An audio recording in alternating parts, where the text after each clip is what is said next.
రావణాసురుడు అహంకారాన్ని అణచడానికి శ్రీరామచంద్రమూర్తి వచ్చాడు అంటారు. అలాగే పాండవులతోటేమో కృష్ణుడు ఉన్నాడు.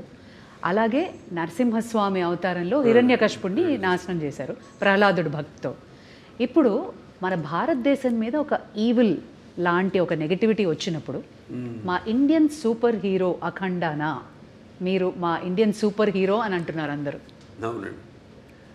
అంటే మెయిన్గా మనకి మన సనాతన హైందవ ధర్మం దాని మీద అంటే మొదటి భాగంలో పిల్లల జోలికి ఎవరు వచ్చినా అంటే పిల్లలు దేవులతో సమానం అంటాం. అలాగే లేకపోతే ధర్మం జోలికి ఎవరు వచ్చినా, ప్రకృతి జోలికి ఎవరు వచ్చినా ఆ భగవంతుడే పోతాడని మనుషులు పూని ఒక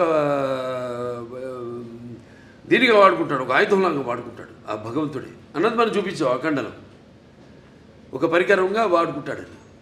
ఇందులో మన ముఖ్యంగా సనాతన హైందవ ధర్మం అంటే ఏంటి చాలామంది అంటుంటారు, మాట్లాడుతుంటారు సనాతన హైందవ ధర్మం అని.